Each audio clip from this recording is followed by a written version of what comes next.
춘천이모 시리즈 8편 군시절 흑인병사 귀신 목격담. 흑인병사 귀신? 군인 보통 한국 국적인데 흑인병사가 있을 수가 있어? 한국전쟁 때 돌아가신 뭐 군인분 그런 건가? GI를 알아? Government Issued의 약자로 관급품이란 뜻을 가진 영어의 약자야. 미군 병사를 이렇게 불러. 크크크크크크크. 미국이나 한국이나 병사를 물건 취급하는 건 정말 똑같은가 봐. 난 온갖 잡것들을 보는 특이 체질을 타고난 건 누누이 말씀드렸고, 간혹 공개나 판 같은 데 보면 이 능력을 동경해서 자기도 그런 능력이 있으면 좋겠다고 부러워하는 글을 간혹 보는데, 닥쳐! 이게 얼마나 지랄맞은 능력인데 이걸 부러워하냐. 화장실에서 똥 때리고 있을 때 벽에서 머리 하나 툭 튀어나와서 뚫레뚫레 둘러보고 있는 공포를 느끼고 싶다고? 똥꼬가 쫄깃해져서 대장을 거쳐서 똥꼬 입구까지 나왔던 아이가 저 멀리 소장까지 도망 들어가는 그 느낌을 아냐고. 피곤해서 누웠는데 옆에 눈 퀭한 애가 자기 알아보나 못 알아보나 호기심 가득히 쳐다보는 공포를 아냐고. 기르지 마유. 인생이 엄청 피곤해져. 귀신 셔틀 취급받으며 살아온 서른둥이의 인생에도 그것들 거의 안 보고 살았던 황금기가 있었는데 바로 군 시절이었어. 남들은 군대 가서 못 보던 귀신도 보고 온다는데 난 군대 가서 거의 휴가처럼 보냈지.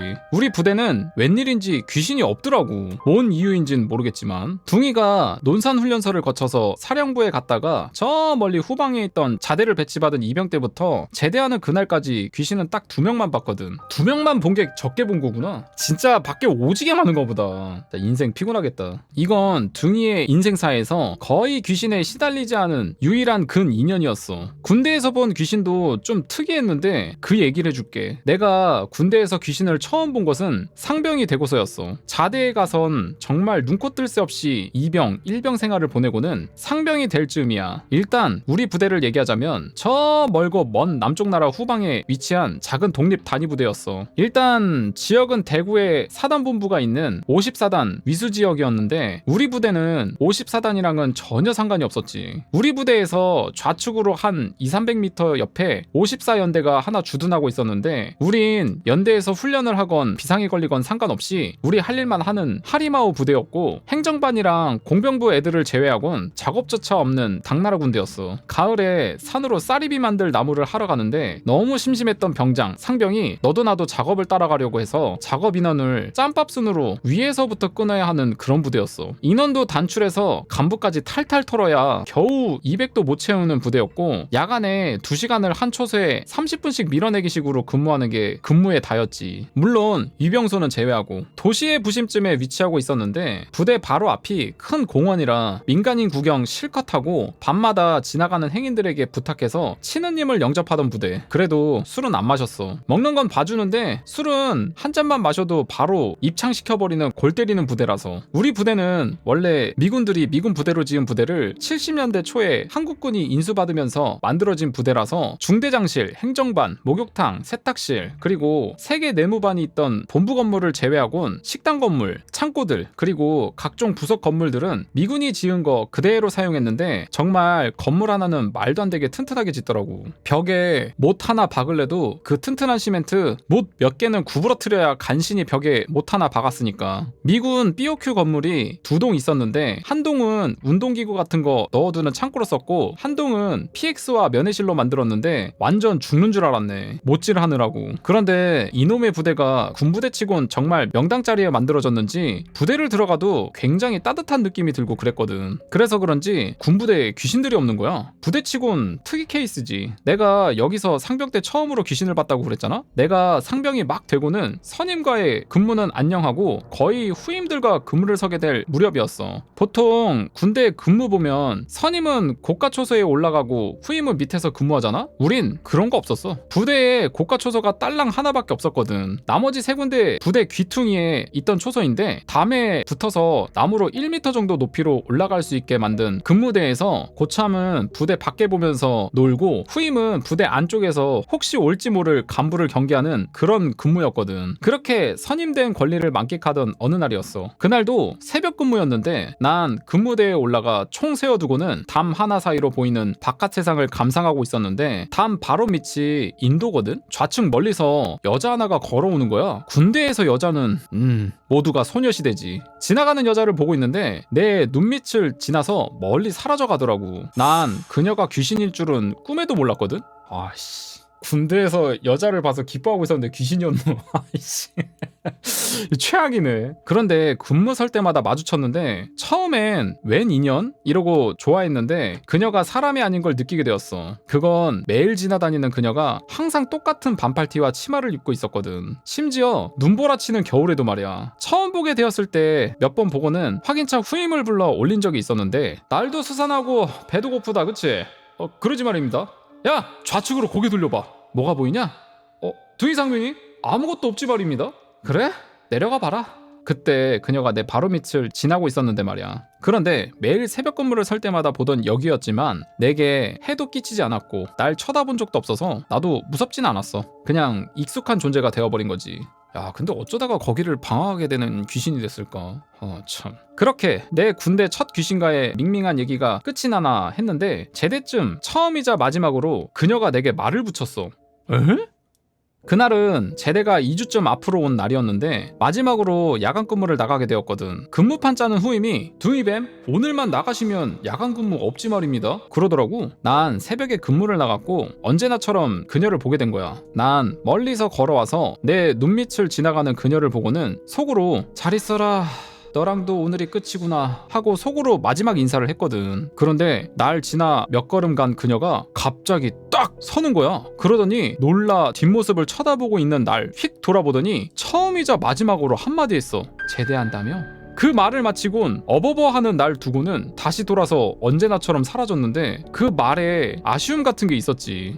아니 인식을 하고 있었네. 그러면 자기 보는 거 관종이었네? 알면서 모른 척한 거잖아. 와 씨. 그녀가 날 좋아했을까? 별 시덥지 않은 얘기지? 이번 건 좀 불가사의한 얘기야. 이것도 상꺽쯤 되었을 때 얘긴데 2병 1병 때는 고단한 일과라 야간 근무 나갔다 와선 금방 자기 바쁘지만 상병이 꺾일 쯤엔 근무 다녀와도 금방 잠이 잘 안 들어. 그날도 근무를 끝내고는 자판기 커피를 한 잔 뽑아 2층 내무반 뒷문이 보이는 의자에 앉아 커피를 마시며 담배를 피우던 중이었어. 근데 어느 순간 날 쳐다보고 있는 낌새가 느껴지는 거야. 난 주위를 둘러보았지만 아무것도 없었는데 눈을 들어 위를 본 순간 내무반 후문 바로 위 옥상에 덩치 큰 흑인 병사 하나가 난간에 앉아서는 날 보고 있었어. 아니 웬 생뚱맞은 흑형이냐? 하고 놀라 쳐다보고 있는데 그렇게 옥상 난간에 앉아 날 쳐다보던 그 흑형은 순간적으로 사라졌고 서둘러 내무반으로 돌아온 나는 이상한 광경을 보게 되었지. 내무반이 후문 쪽엔 짬찌들이 차지했었는데 우린 그때 길다란 침상형 내무반이었음. 가운데 통로이고 양옆으로는 기다란 침상이 있는 그 흑인 병사가 앉아있던 그 자리 밑에서 자고 있던 후임 서너 명이 단체로 가위를 눌리고 있었거든. 막 괴로워하고 잠꼬대 비슷하게. 난 서둘러 애들을 깨웠는데 깨선 한다는 말이 하나같이 누가 잠든 자기 머리맡에서 앉아서 자기를 내려다보고 있었다더라고. 모습을 기억 못하는 애도 있었지만 기억을 하는 애가 얘기를 하길 놀랍게도 흑인이더래. 그리곤 그런 일이 계속 이어졌어.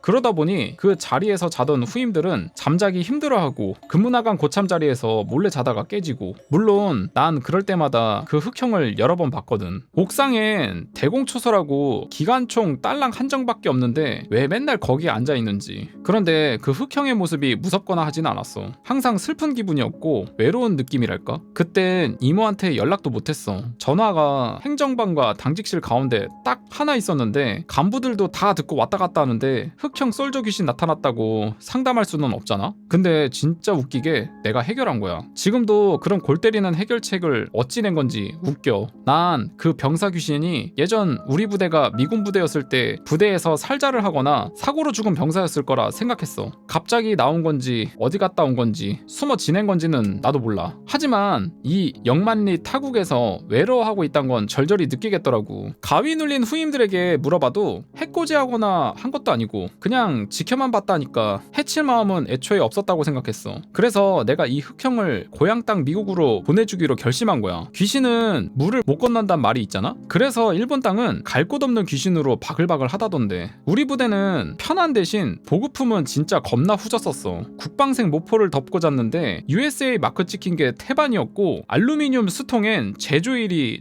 1950년대인 수통부터 정말 몇십 년 물려온 물건이 수두룩했는데 이사종계 담당하는 후임에게 낡은 미군 야사피를 하나 얻었어.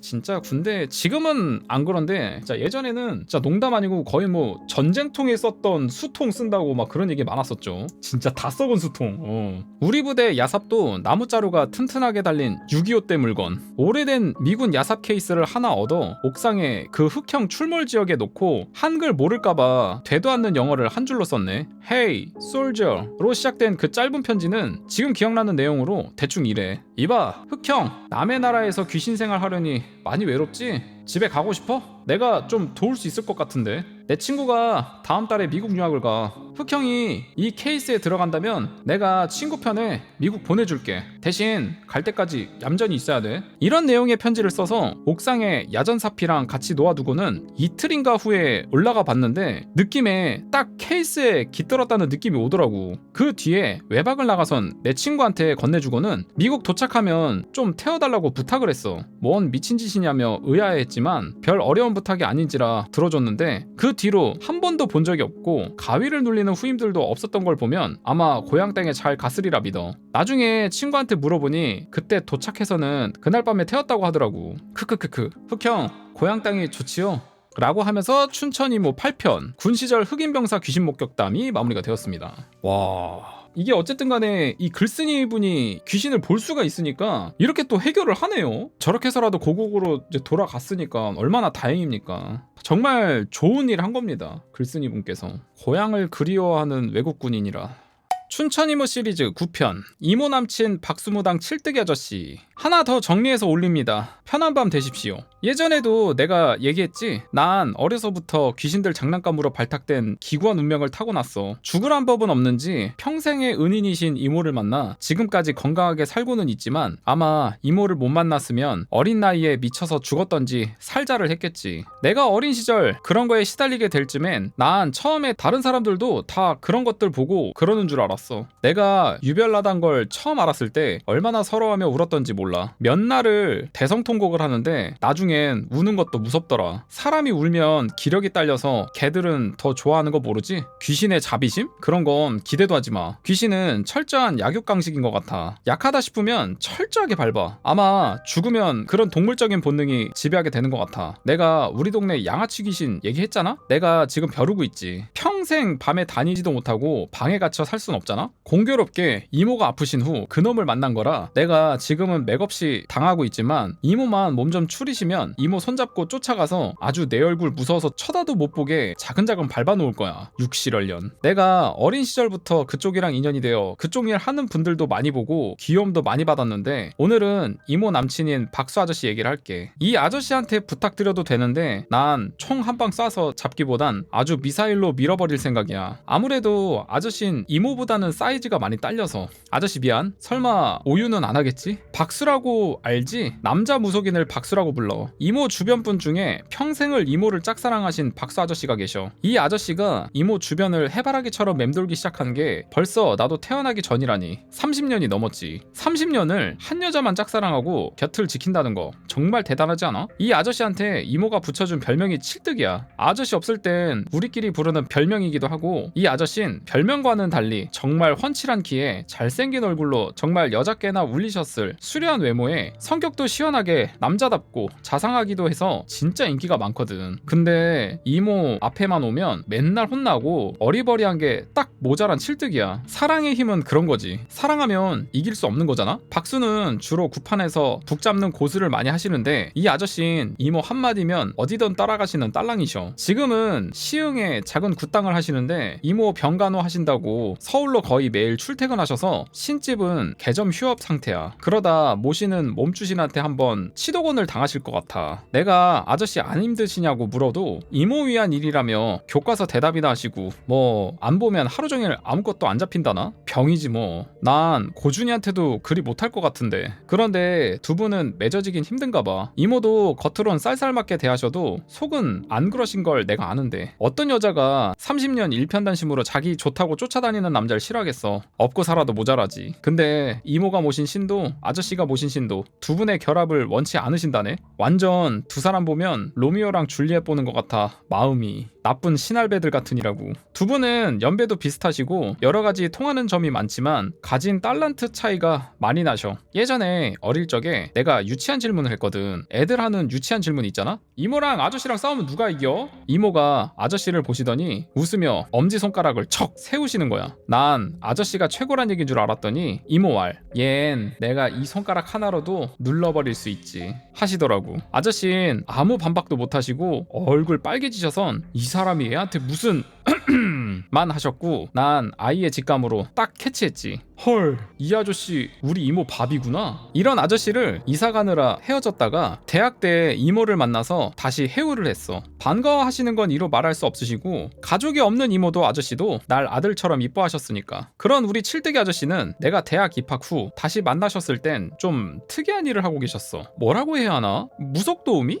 아니, 무속 재능 기부? 전국을 떠돌며 도움이 필요한 가난한 사람이나 이상한 일이 있는 곳을 찾아가선 해결을 해주고 하는 그런 일. 옛날 얘기를 하자면 떠돌이 도사이고, 그러고 다니는 게 영 못마땅하셨던 이모 표현을 빌리자면 무속 노숙자이고, 아마 이모는 자기 옆에 안 있고 쏘다니니까 쫀심에 질투는 못하고 그리 말한 것 같음. 우리 이모도 여자랍니다. 간혹 집에 오시면 빨래 다 해주시고 몸 축났다고 얼마나 알뜰히 걷어먹이셨는데, 여자들이란. 그때도 아저씨는 집에 들려 이틀 몸보신만 하시곤 이모한테 빨래거리 한 보따리 던져주고 나간 상태였고, 난 공강 시간이 좀 길어 언제나처럼 이모네 집에서 놀려고 찾아갔었어. 근데 그날따라 이모가 영 불안한 거야. 내가 느낄 만큼 말이야. 이모, 뭔 일 있어? 글쎄다 둥아, 이상하게 마음이 심란하네. 둥이, 너 뭔 일 있어? 이모는 주위 사람에게 일 생기면 귀신 양 싸다구 치게 잘 캐치를 하셔. 아니요? 아무 일도 없는데? 나 아니면 제일 가까운 사람이 칠뜨기 아저씨. 이 왼수가 뭔 일 생겼나? 하시곤 전화를 하셨는데 전화가 안 되었어. 불안해하는 이모께 아유, 애도 아니고 별일 없으실 거예요. 맨날 산 같은 데 쏘다니시니까 전파가 안 잡혀 그런 거지. 사실 말은 그리해도 나도 불안했어. 이모가 그 정도의 반응을 보이면 꼭 뭔 일이 터졌거든. 난 마음은 불안했지만 해주시는 밥 먹고 학교 갔다 집에 갔어. 근데 다 저녁 때 되어서 집에 있는데 전화가 왔어. 응? 이모? 그 시간에 전화하실 리가 없는데? 불길한 생각이 들어 전화를 받았어. 서른둥이야, 빨리 택시 타고 이모한테 와라. 뭔 일이냐고 물어도 대답 안 하시는 이모의 다급한 목소리에 난 바로 택시를 타고 이모 집으로 갔어. 이모는 내가 도착하자 이미 외출 준비를 끝내시고 차 키를 주시면서 서른둥아, 이모랑 어디 좀 가자며 서둘러 나가셨고, 난 운전석에 앉아 목적지를 물었는데 이모가 춘천으로 가자고 하시더라고. 이유를 말씀 안 하셔서 난 눈으로 왜? 냐고 묻고 있었는데 이모가 칠뜨기 아저씨가 많이 다쳐서 입원했다고 그러시는 거야. 낮부터의 불안감은 이거였던 거지. 그렇게 아무 준비도 없이 출발했어. 원래는 자동차 타고 어디 가려면 이모는 준비물이 많아. 멀미약도 먹어야 하고 귀 밑에도 붙여야 하고 토 봉투랑 물이랑 담요랑 쿠션도 챙겨야 하거든. 이모는 차 타는 걸 아주 싫어하시는데 그래도 현대사회에서 차 없이 살 수 없잖아. 그래서 꽤 좋은 차를 사셨는데 3년간 1만 킬로도 안 탔어. 진짜 차 안 타시네. 3년간 1만. 그것도 절반은 내가 빌려 탄 거야. 차 1시간 타면 2시간은 누워있어야 일어나실 만큼 강인한 소프트웨어에 비해 하드웨어는 정말 후지기 끝이 없는 분이야. 근데 이모가 굿하는 걸 많이 봤지만 굿판만 시작되어 10명만 오르면 완전 사람이 변해. 10만 받으면 아무리 큰 굿판도 좁다고 할 만큼 에너지 대방출인데, 특히 작두 타실 때 보면 장관이지. 그날 시퍼렇게 선 작두 위에서 방방 뛰어다니시는 거 보면 경이로움 그 자체인데, 그 날선 작두 위에서 옹박에 나오는 토니자처럼 날아다니셔. 장대도 안 잡고 날 위에서 뛸 때 보면 발이 안 잘려나가는 게 신기반기할 뿐. 사람들 생각에 작두 타는 거 보면 작두날 안 세웠거나 둔하게 했을 거라 생각하지? 작두 잘못 만지면 손 다 베어. 날 위에 사가 놓고 한번 힘 살짝 줘서 눌러봐. 반으로 쪽 쪼개져. 대신 하루 굿하고 나심 기본 3-4일, 길면 일주일 시체놀이 하시지. 그럼 둥이는 죽도 끓여드리고 어깨, 허리, 다리도 주물러 드리는데, 이건 오직 둥이만 할 수 있는 뜨개 아저씨가 제일 부러워하는 미션이야. 그럴 때 보면 발바닥 유심히 보는데 그 작은 발에 굳은 살 하나 없이 보들보들한 들었는데 어떡해? 내가 오죽 신기했으면 바닥에 안 보이는 상처 있나 하고 과산화수소까지 발라봤겠어? 그거 바름 아주 작은 상처도 뽀글뽀글하잖아? 나이살이 있으시니 못 나가도 50km는 나가실 텐데 그래서인지 간혹 무속 연구하는 사람이나 외국인도 사진 찍으러 와. 모두 그 사람들 놀라는 거 한번 봐야 하는데 원래 굿할 때 부정 탄다고 그런 거 싫어하는데 이모는 완전 쿨하심. 그런 이모가 얼마나 마음이 급했으면 차로 몇 시간이 걸리는 춘천까지 쏠아셨겠어. 난 가다가 몇 번이나 이모가 걱정돼서 좀 휴게소 같은 데서 쉬어가자고 했지만 그 먼 거리를 한 번도 안 쉬고 가셨어. 이모는 뒷자리에서 힘들어하시면서도 깊은 생각에 잠기거나 살짝 눈물을 비치시기도 하셨는데 아저씨 걱정이 정말 많이 되셨나봐. 그러게 구박 좀 작작하지. 춘천 가는 와중에 작은 에피소드도 하나 있었는데 운 나쁜 잡기 하나가 이모 심기 복잡한 거 모르고 건드려서 죽은 거 또 죽을 뻔했다? 차가 홍천을 지나 신나게 달리는데 길가에 웬 잡기년이 하나 걸어가. 그러다가 차 보고 태워달라고 손 흔듦. 정말 얼굴도 못 점점점점. 난 무시하고 갔네. 평소 같음 심장 쫄깃이지만 뒤에 이모가 타고 있는 이상 그녀는 내 적수가 못 되지. 근데 1분도 안 가서 그년이 또 가면서 손 흔드네? 또 모른 척하고 지나갔지. 근데 이모가 평소 같으면 기가 충천해서 걔가 느낄 건데 그땐 아저씨 걱정에 이모는 완전 축 처진 껍질 같았어. 이게 또 나오네? 그땐 나도 좀 쫄아서 슬쩍 뒤보면서 그랬어. 이모 점점점점. 나도 봤다. 전년 옆에 차 대봐봐. 난 비상 깜빡이 넣고 걔 옆에 대는데 걸렸다고 무지 좋아하더라. 원래 그런 게 지나다녀도 다 보는 거 아닙니다. 저처럼 저주받은 사람들이 지날 때 그런 게 있음 홀리는 거죠. 길 가다 보면 꽤 많아요. 희귀한 거 아닙니다. 이모가 뒷좌석 창문을 내리시더니 욕폭탄을 투척하십니다. 나도 그런데 이모도 말하다 보면 더 열받는 스타일이심. 화 풀 데가 없던 이모는 하나 건진 잡기 때문에 열이 훅 받으심. 갑자기 뒷문을 박차고는 굿할 때 쓰는 칼을 빼들고는 귀신 잡으러 뛰어가시고 잘못 걸려 놀란 잡기는 길 옆 숲으로 사라지고 잡기 사라진 숲 보며 시원하게 욕 한번 하신 이모는 차로 돌아오시고 그때 혹시 그거 보신 분 계실지 몰라요. 우리 서 있을 때 차 몇 대나 지나갔으니 비상 깜빡이 켜놓은 차에서 칼 빼든 한복 입은 중년 아줌마가 뛰어내려 길가에 서서 욕해댄 걸 본 사람은 그게 더 죄송요. 차에 돌아오신 이모에게 불쌍한데 기도라도 했더니 나도 구천을 또 돌던지 말던지. 평소 그런 거 보면 불쌍해서 그냥 못 가는 양반인데 우리 이모 안 같았음.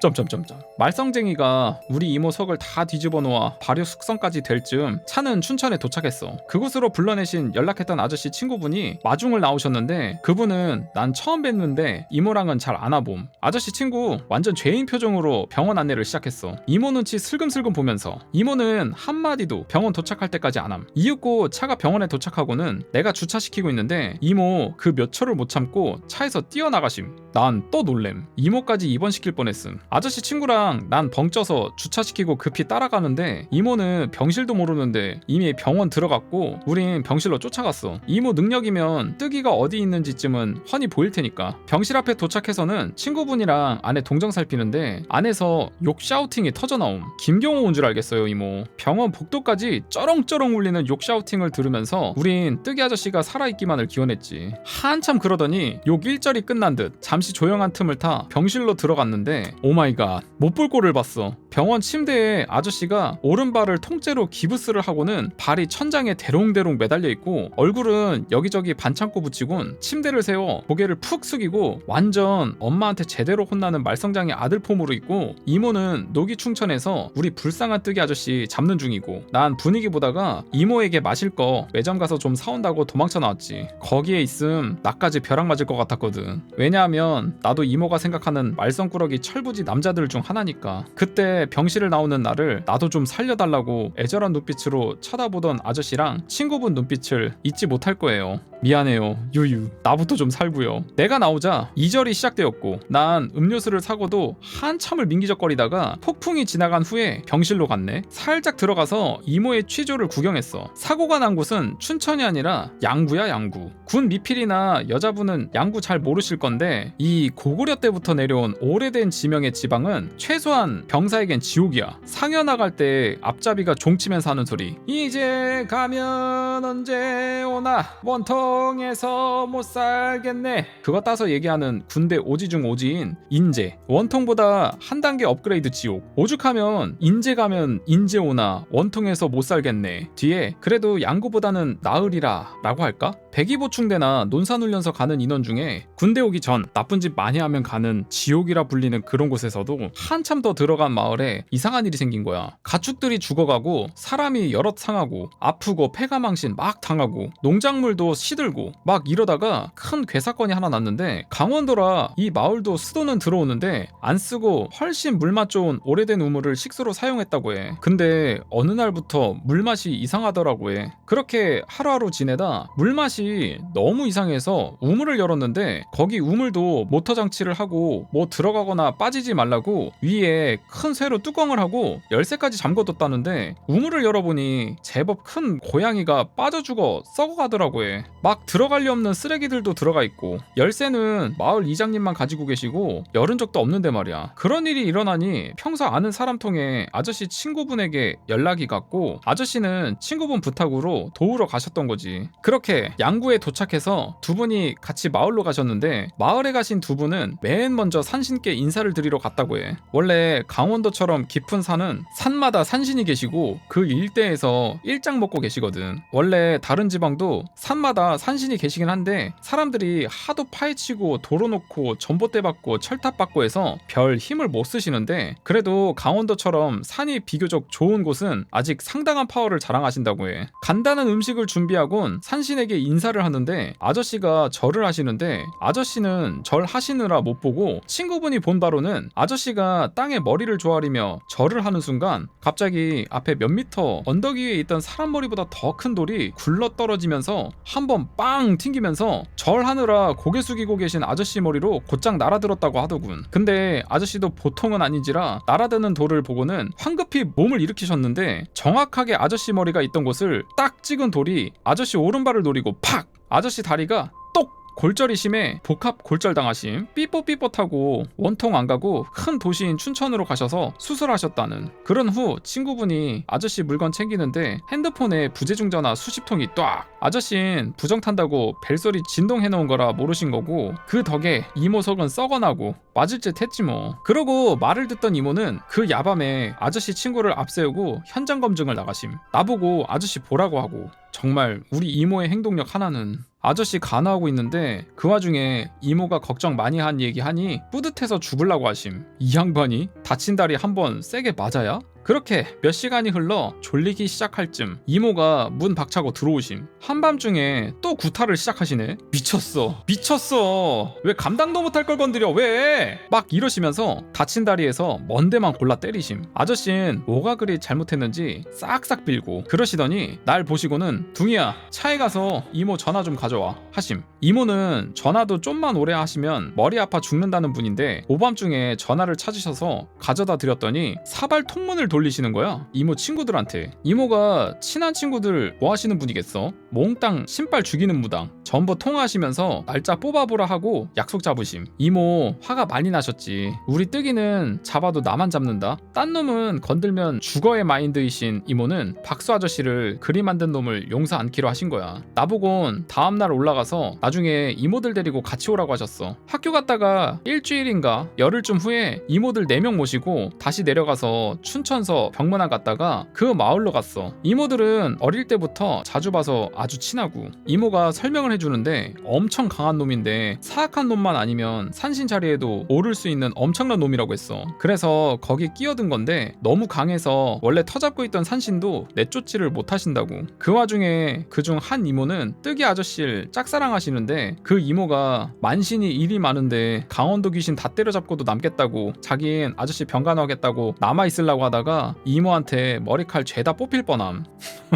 그 와중에 그렇게 그 마을로 가선 바로 굿을 시작했지. 아저씨 친구가 굿 준비는 다 하시고, 큰 굿이었는데 하루 종일 굿을 했는데도 떨어지질 않음. 엄청 질기고 독한 놈임. 하긴 산신자리 차지하고 있는 놈이 오죽하겠음? 그래서 밤늦도록 굿을 하고 다음날 아침 다시 하기로 했어. 마을에서 숙소로 빌려준 마을 회관에서 다 같이 쉬는데, 마을 할머니들이랑 이모들이랑 토킹을 하시는데 여자가 그리 많으니 시끄럽기가. 난 애기 이모라고 부르던 제일 어린 이모, 나머진 우리 이모랑 비슷. 제일 어린 이모의 무릎을 베고 TV를 시청 중이었는데 갑자기 말소리가 뚝 끊어지는 거야. 이상해서 고개를 돌리니까 이모들이 모두 현관을 뚫어지게 쳐다보고 있는 거야. 그러더니 갑자기 우리 이모가 벌떡 일어서더니 마을 회관의 싱크대를 열고 시카를 꺼내더니 막 뛰어나가시네. 다른 이모들도 팥, 소금 이런 거 들고 막 뛰어나가시고, 난 애기 이모가 벌떡 일어서는 바람에 별 번쩍 보면서 뽀글뽀글 거리다가 할매들도 따라 나가서 나도 같이 나갔어. 근데 현관문을 나서는 순간 길 건너 숲가에 정말 성인 남자 키에 2배는 되는 시커먼 것이 온통 검은데 눈만 새빨개서는 째려보고 서 있는 거야. 난 볼 때 정말 잘 보이거든. 컨디션 좋을 땐 산 사람인지 죽은 혼인지 구분도 안 갈 만큼. 근데 그건 형체밖엔 안 보이더라. 얼마나 무섭던지. 이모들이 난리치고 막 집어던지고 해서 사라졌는데 온 동네 사람 다 깨서 나오고. 근데 마을 사람들은 못 봤어. 그냥 서늘한 기운만 느꼈다고 해. 이모들은 잔뜩 긴장하고. 그 뒤로 할머니들은 다 돌아들 가시고 우리끼리 있는데 바깥에서 막 건물 치는 소리도 나고 수시로 접근한 것 같아. 난 피곤해 잠들었을 때도 이모들은 밤 새운 것 같아. 얼마나 대단한 놈이면. 다음날 새벽같이 시작한 굿은 결국 오후 늦게가 되어서 끝났는데 모두들 얼마나 지쳤는지 뜨기 아저씨 복수만 아니면 돈 아무리 줘도 안 했을 거라 모두들 머리를 흔들흔들. 이젠 괜찮을 거라 이모가 말했으니 괜찮겠죠. 지금도 뜨기 아저씨한테 간간히 여쭤보면 그 뒤론 마을이 평안하다더군요. 아저씨는 춘천서 있다가 많이 나온 후 서울로 이송되었고 더울 땐 한참 고생하셨어. 그 뒤론 불쌍한 아저씨는 전엔 그래도 고양이 앞에 쥐 정도는 되셔서 이모한테 당하다가도 코너에 몰리면 소소하게 반항도 하고 그랬는데, 그 일이 있은 후 고양이 앞에 바퀴벌레가 되어서 이리 밟으면 이리 밟히고 저리 밟으면 저리 밟히면서 사셔 라고 하면서 춘천이모 시리즈 9편이 마무리가 되었습니다. 이번에는 그 박수무당 칠뜨기 아저씨, 굉장히 잘생기시고 훤칠하신 박수무당이신데 또 춘천이모를 그렇게 또 짝사랑을 하셨다고. 뭐 그래서 보면 알겠지만 춘천이모도 박수무당 아저씨에게 호감이 있는데 각자 서로의 모시는 할아버지 신 때문에 연결이 좀 못 되고 있는 상황인 것 같네요. 야, 이것도 참 슬프다. 이게 신끼리 좀 친해가지고 맺어지고 그러면은 얼마나 행복할까. 근데 또 뭐 이모가 모시는 할아버지 신 입장에서 봤을 때 본인하고 뭔가 급이 안 맞는 신이 인간들 말로 하면은 그냥 맘먹으려고 하면은 뭐 기분이 나쁠 수도 있을 것 같긴 합니다. 확씨 어디서 끝도 안 되는 게 친한 척하고 있어 죽고 싶어? 이렇게 될 수는 있지. 아주 재밌네요.